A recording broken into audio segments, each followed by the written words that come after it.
You're tuned in to Steve Megatron on Altered Geek Unlimited.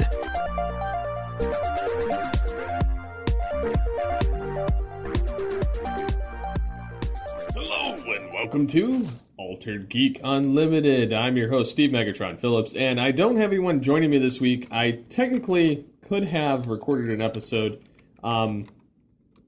with some of the others. Unfortunately, TFG1 Mike he was ill yesterday, and I was trying to test out the streaming service of YouTube Gaming, and I'm going to try Twitch next, but I'm kind of trying to compare the two. YouTube Gaming wasn't too bad, but I could have recorded with Birdman Dodd, but I didn't feel like really doing too much last night. Kind of a weird night.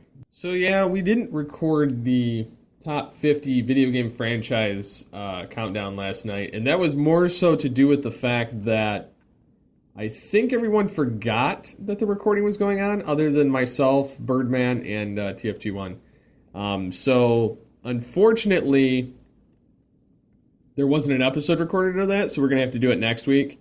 It's a little, I don't know. It's a little bit off-putting, but it's fine. I kind of needed the break anyway. My hand was killing me yesterday. It almost feels like between the ring finger and the middle finger on my right hand, like it wants to split in two. And I was talking to some of my gaming buddies because I have to, when I play video games, I can't use the keyboard and mouse anymore.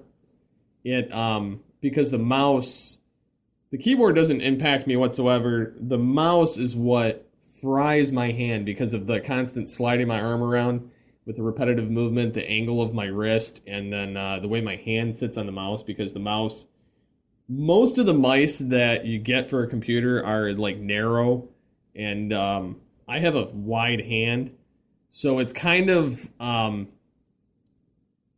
it's literally like two of my fingers fit over the entire mouse, and then the other two fingers just kind of dangle to the side, so I'm dragging them across my desk.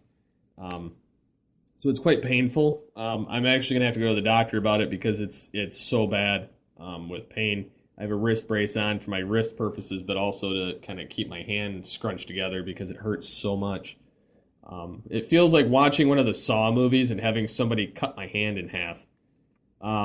That's probably about the only way I can kind of tell the level of pain that I have in my hand.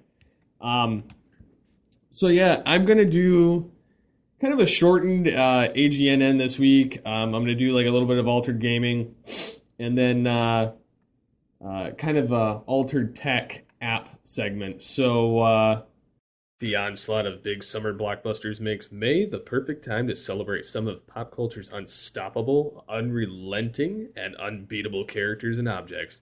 We've got something for you to carry, something for your kitchen, and a cool figure to go with our monthly tea and pin. Featuring 2 Marvel items, plus Warcraft and Dragon Ball Z. No one crate could have all this power. Yes, the month of May is the theme of power. And in that description there, we have, of course, Warcraft, Marvel, Dragon Ball Z, the Avengers. Oh yeah, that's definitely speaks power there. So for less than $20 a month, you can get 6 to 8 items that include licensed gear, apparel, collectibles, unique, one-of-a-kind items, and more. You have until the 19th at 9 p.m. Pacific to subscribe and receive this month's crate, and when the cutoff happens, that's it. It's over, folks. So make sure to head over to www.lootcrate.com/GCRN and enter the promo code TBV to save $3 on any new subscription. So, yeah, stay tuned after the break.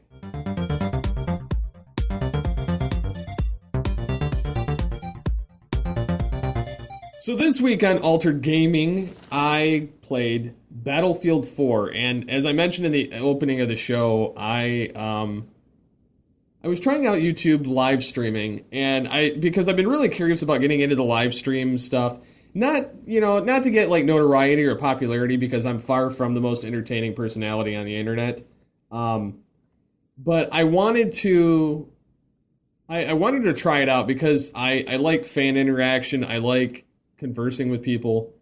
As weird as it may be for me, because I'm one of those people that I'm kind of introspective in a sense, like, and I'm kind of shy, like when I meet people in general, like in real life, but on the internet, I'm more outgoing because probably I don't have to actually see the face of the person, so it doesn't throw me off all that much. But anyways, like I was playing Altered. I introed it as Altered Gaming. The live stream is actually on the Altered Geek Entertainment YouTube channel, which I will link in the episode, the live stream. And so yeah, I was doing that, and I noticed that there was quite a bit of lag, and I'm not sure if it's the settings I had, because I'm not, like I said, I'm not experienced with the live streaming or the settings or things like that. So it's gonna have to be something I tweak. It could even be the program. I was using XSplit Broadcaster, the free version, so I'm not sure if that has anything to do with it. I'm hoping not, but I don't know enough about the program or how the live stream functions to divvy up enough bandwidth, because I did at one point get booted from the game because of connection issue. But I also had lag on the video, so I'm not sure exactly where that falls. But I was playing Operation Metro on Battlefield 4. I may eventually try playing Diablo 3 on YouTube Gaming, but I wanted to try Battlefield because I play that almost every time I'm on the computer or on my Xbox. And so I had a lot of fun playing. Played Metro for a little bit. I was getting stomped. I'm normally pretty good at it. I know that's hard to like explain in the video because I was getting thrashed, but when I installed my new video card, there was a definite increase in speed that I noticed in the game. And it's funny because when I was playing on the live stream, it was killing my speed in the game, and I was getting stomped, and it was real laggy. And the minute I shut it off, because my brother got online to play, and I did the stream for about 42 minutes, and tried to converse and tried to show some of the stuff throughout it. There was a couple different levels, and I switched actually games at one point of servers, and my brother jumped on, and I jumped off the live stream because I was having issues with it anyway. And I noticed an increase of speed like almost immediately. And it could be my processor. I have a solid state hard drive. I have 12 gigs of RAM, and I have a 2 gig GDDR5 video card. I know this may go over some people's heads, but so it's been plenty fast for me. So I'm wondering if it's something with the settings of the broadcasting software, and the fact that it was importing directly to YouTube at the same time. So yeah, it could be because it was broadcasting and live, and yeah, I don't know. Anyhow, so I noticed an increase in speed, and I was able to play much better, and I played for another like 2 hours after that. But I accomplished almost nothing last night other than live streaming and playing Battlefield 4. But it's definitely been an interesting experience jumping into that. But moving on to some other Altered Gaming, the TMNT Mutants in Manhattan trailer dropped this week, and it's like this cell shaded kind of look to the turtles. They look like a combo of the film and the 2012. So yeah, it's a joint thing between Activision and Platinum Games, people that did Transformers Devastation, for those that don't know. So I kind of got that just from just looking at the image of it. But yeah, it looks pretty awesome, because you get Leonardo, Donatello, Michelangelo, Raphael, and then you take on Bebop, Rocksteady, Shredder, and a ton of other bosses. But yeah, it's available for PS4, PS3, Xbox One, 360, and the PC. You can pre-order it. I'm I will be picking this up for the 360. I'm actually quite surprised that games are still coming for the 360, but I guess because of what it is, kind of like the Transformers Devastation, I was kind of surprised it came out for 360 and the PS3 as well. But I think because this studio has it coded for all of those, it works for me because I'm not upgrading. I'm keeping with the 360 and the PC. I'm not, if I need another console, I'm just going to stick with my PC and upgrade that instead, and then add on the stuff I need to make it run games. But I think I'm pretty set because I'll have a second video card hooked up soon. So yeah, there's that. Microsoft could release 2 new Xbox models in the next 2 years. There's a reportedly prepping a cheaper, slimmer model for release this year and a more powerful model for 2017, signaling a new strategy of more frequent updates. I would have to see what they do, because like if it's cheap enough and there's a slim Xbox One, kind of like the 360 came out with, it was to begin with the Elite, and then it just became the black slim Xbox 360. If they went that route, I would possibly pick it up at some point, but I'm not sure. I guess I'll have to wait and see what kind of information comes out, because they're saying that they could announce the smaller version at the E3, so I'm kind of wondering what the hardware specs on it and what the cost would be, because if it's relevant enough, it would be enough to get me to switch from the 360 to the PS or to the Xbox One.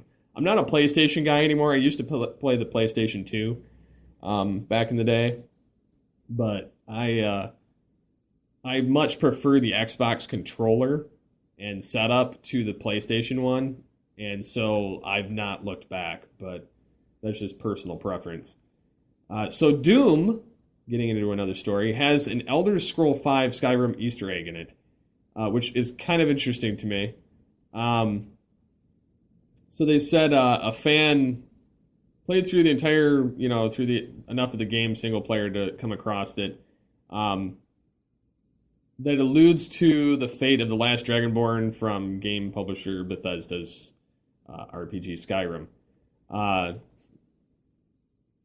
So it says, being that it's Doom, ID Software would essentially consider to be hell. The outcome of the Dragonborn is not a pretty one. It's saying that it's a concealed area that allows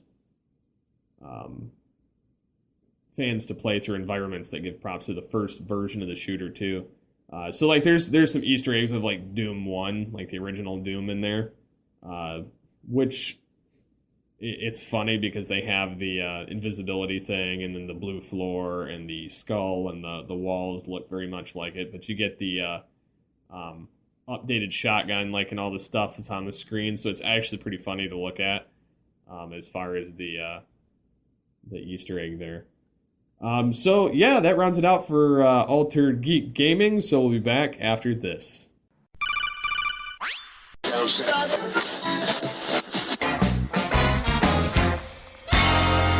Welcome to the Wicked Radio Network. Want to interact with the show? You can contact us in the following ways. You can call the voicemail line 502-526-5821. You can email us feedback@geekcastradio.com. You can visit the episode post on geekcastradio.com or alteredgeek.com. You can get a hold of us on Twitter @AlteredGeek. Look for us every week on geekcastradio.com, of course, Stitcher Smart Radio, iTunes, Blog Talk Radio, and alteredgeek.com. And now, back to the show.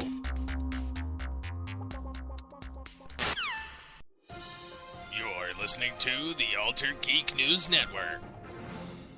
This week in the Altered Geek News Network, we have, quite a few things.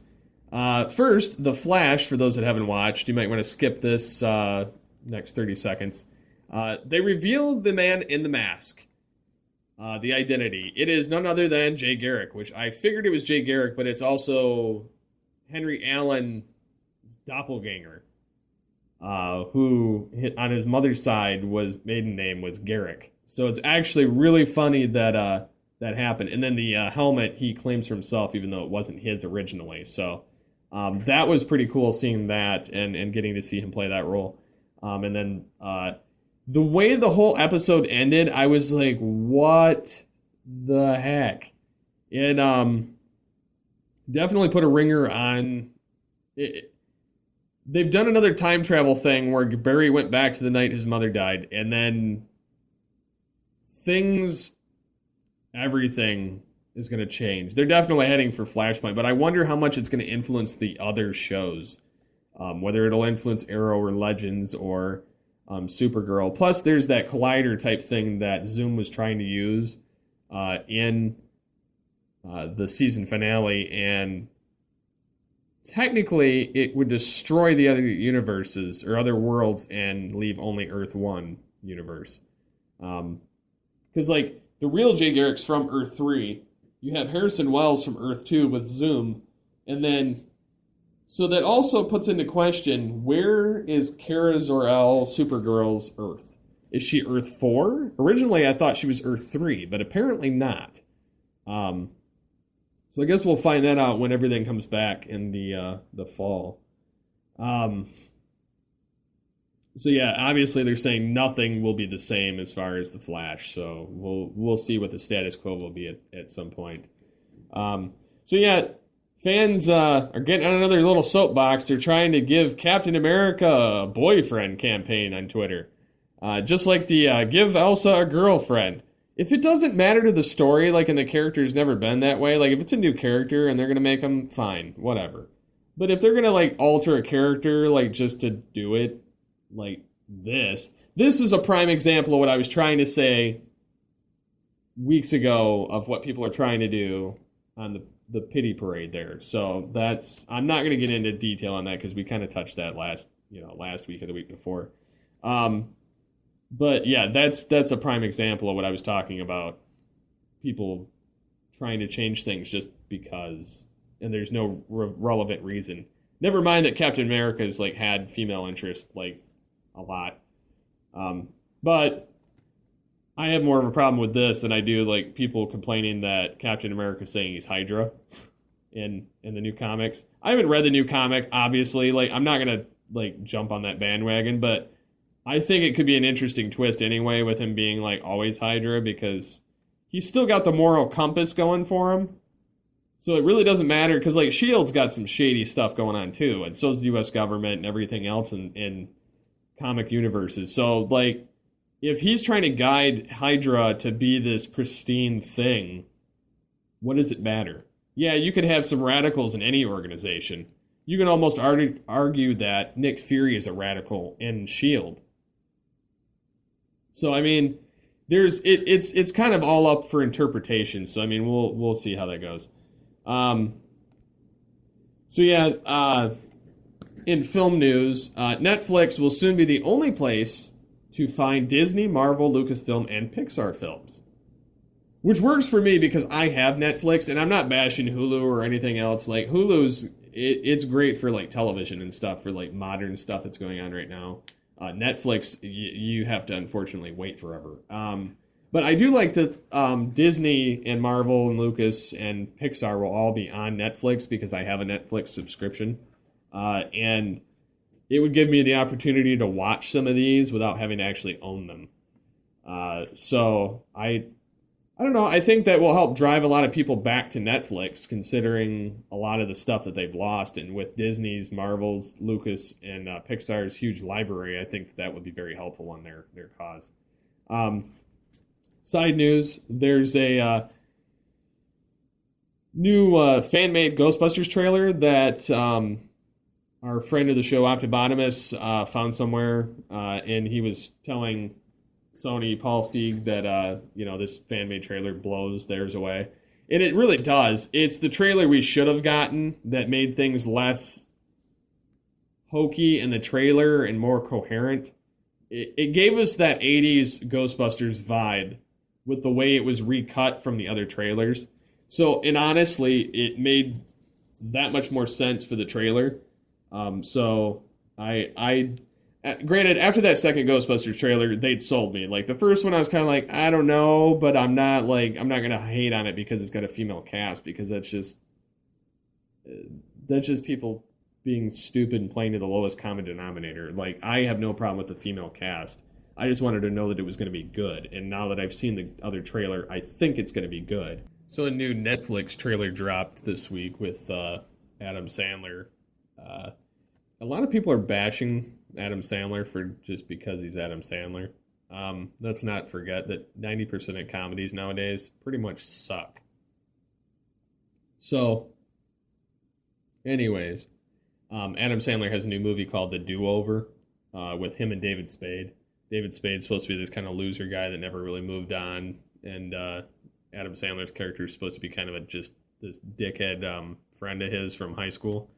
And so the gist of it is, with the trailers, they fake their death and take on the names of these two guys that were murdered and have to fight for their life and everything. Well, in a sense, it's kind of like the Date Night movie with Tina Fey and Steve Carell, where they take personalities or names from other people that are wanted by this organization. So it's not really a different formula, but people are still bashing it because it's Adam Sandler. It actually looks pretty good for once, unlike a few of his other movies he's had recently, which have been total dog snot. This one I don't think is going to be a waste of time. I do wonder how bad it's going to be as far as like language and bathroom jokes, but we'll find out, I guess. So as far as Mighty Morphin Power Rangers, Lionsgate could make up to 7 Power Rangers movies.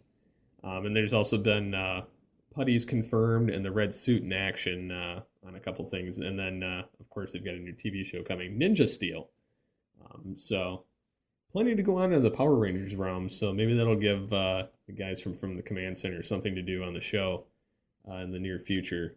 Which that was one of the shows I like listening to as far as Power Rangers, because like I like it, but I don't like enough to like watch all of it, so it gives me the opportunity to pick and choose and figure out which seasons I would like based on what's going on.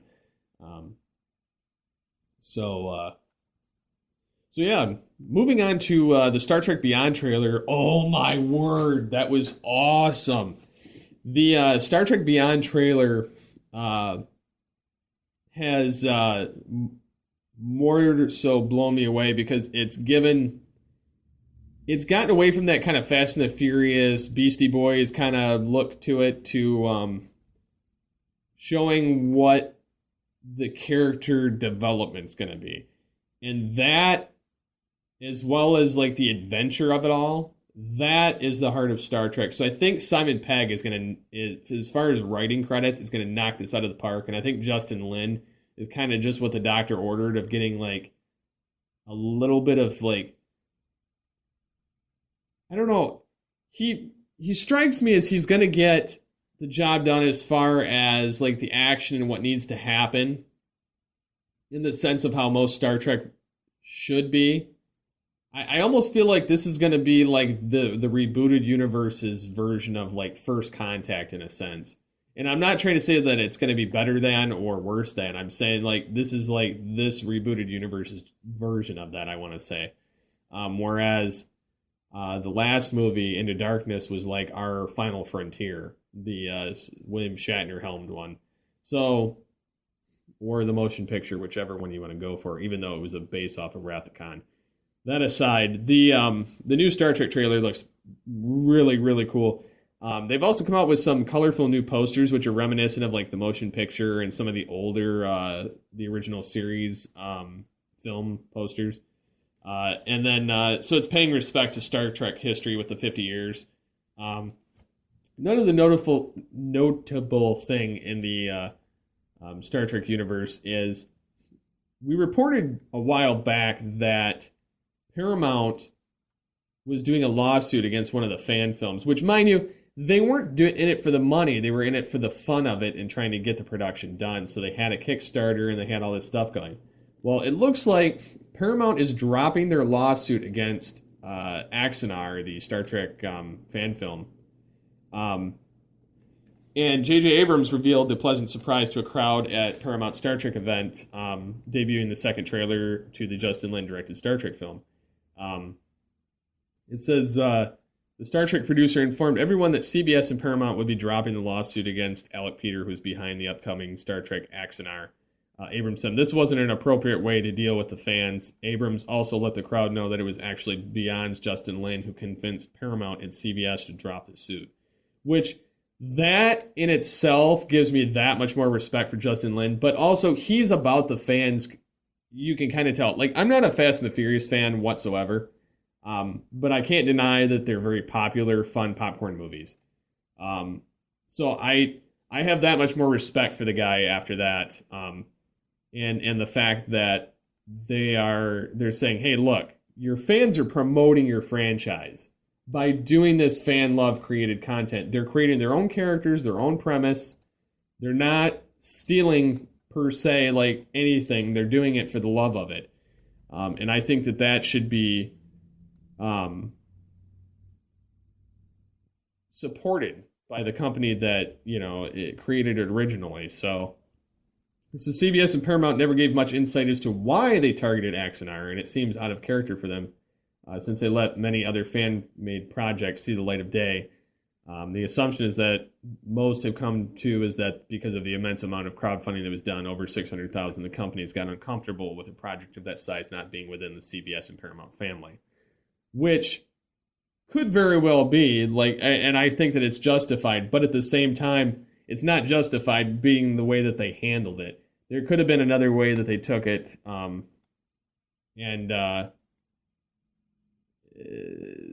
more tastefully, you could say, like given them their blessing, but said, hey, look, as long as you don't turn a profit on it, it's fine. If you're doing this just for the love of it, great. Because it's kind of a very fine line there, but that's kind of nice that the precedent has been set that they're not going to go after anybody, and that it's not going to take hold. So we should still see more Star Trek fan films, which have been a lot better than some of the crap we've gotten lately. So, alrighty. So, DC Comics launched their Rebirth line.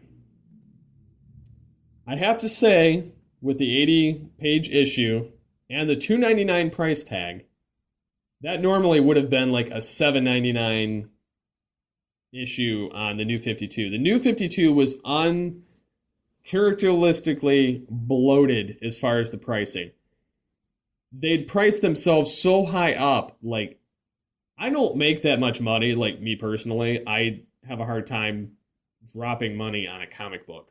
Don't get me wrong, I would much rather buy a comic book and hold it in my hand and look at the beautiful art on it and read it, and then store it, because I love the artwork and I'd use it as like a poster if I could frame it. But I don't like digital, but that's because I don't like having to look at a device, and I don't like the clunky software. I just like reading the comic at my own pace and taking in all the art. So they had this new $2.99 issue. I got the DC Universe, Rebirth #1. I will be picking up Flash and Batman when I get around to it. But it says that